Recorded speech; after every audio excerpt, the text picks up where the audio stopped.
नमस्कार, स्वागत है आपका वी टाइम न्यूज पर और आपके साथ मैं हूं पहली चौहान। बढ़ते हैं खबरों की ओर। आज संक्रांति के पावन अवसर पर मुर्शिदाबाद के फरक्का स्थित तालतला गंगा घाट पर श्रद्धालुओं का सैलाब उमड़ पड़ा। हर साल की तरह इस साल भी दूर दूर से श्रद्धालु अपने परिवार के साथ फरक्का स्थित गंगा में स्नान करने आए हैं। कि तालतला घाट पर सुबह से ही भीड़ लगी रही।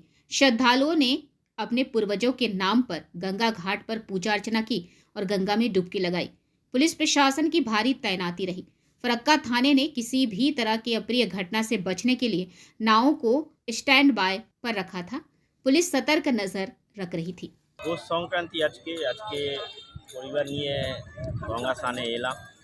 গঙ্গা স্নানে এসে দেখছি আমাদের তালতলা ঘাটে অনেক পুণ্যার্থী এসছেন অনেক দূর দূরান্ত থেকে। ভালো লাগছে এটা যে মানে আস্তে আস্তে সনাতনী যে ধর্মের যে সংস্কৃতি, সেই সংস্কৃতিকে আমরা আস্তে আস্তে ফিরে পাচ্ছি আবার।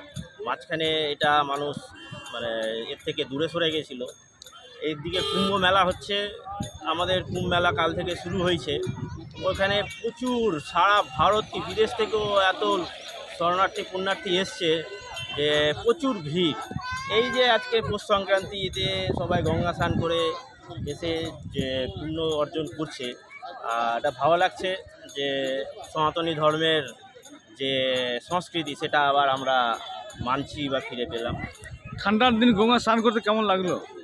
আজকে পৌষ সংক্রান্তি, আজকে একটা মানে গঙ্গা স্নানে পুণ্যের প্রাপ্তি। সেখানে এই ঠান্ডা কোনো কিছুই নেই, হ্যাঁ, এই ঠান্ডার মধ্যেই খুব ভালো। কাদের সাথে এসছেন? আমি এসছি আমার সপরিবার নিয়ে গঙ্গা স্নানে এসছি। কেমন লাগছে আজকে এই লোক ভিড় দেখে? এই বললাম, এই তো ভিড় দেখে খুব সুন্দর লাগছে যে দূর দূরান্ত থেকে এত লোক এসে এখানে গঙ্গা স্নান করছে। আমি সনাতনী ধর্মীয় যে পুণ্যার্থীরা আছে যারা এখানে স্নান করতে এসে, আমি আরও বলবো যারা এখনও এর থেকে দূরে আছেন তাদেরকে বলবো আরও সবাই এসে এই সনাতনী সংস্কৃতিটাকে ফিরিয়ে আনুন। এটা আমাদের পক্ষে খুব জরুরি আর কি। ফারাক্কার গান্ধীঘাটটা কেমন লাগছে পরিষ্কার পরিচ্ছন্ন দিকে?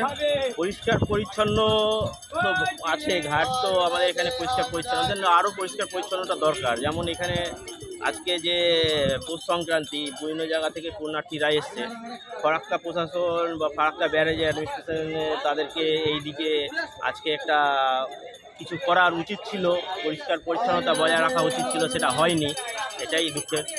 প্রশাসনের ব্যবস্থা কেমন আছে? ফারাক্কা প্রশাসনের ব্যবস্থা তো আমরা দেখেছি, ফারাক্কা যে কোনো ধর্মীয় অনুষ্ঠানই হোক বা যা কিছুই হোক সেখানে প্রশাসনের খুব ভালো ভূমিকা থাকে।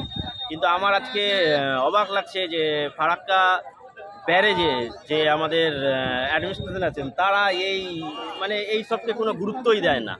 আমি আশা করব, তাদের কাছে অনুরোধ করব যে এই দূর দূরান্ত থেকে পুণ্যার্থীরা এসছে, এখানে যদি পরিষ্কার পরিচ্ছন্নতা থাকে তাহলে একটা স্বচ্ছ ভাবমূর্তি, একটা এই এলাকার একটা ভালো স্বচ্ছ ভাবমূর্তি উঠে দাঁড়াবে। সেটাই করার জন্য অনুরোধ করব। वी टाइम न्यूज के लिए मुर्शिदाबाद से मिलन सरकार की रिपोर्ट।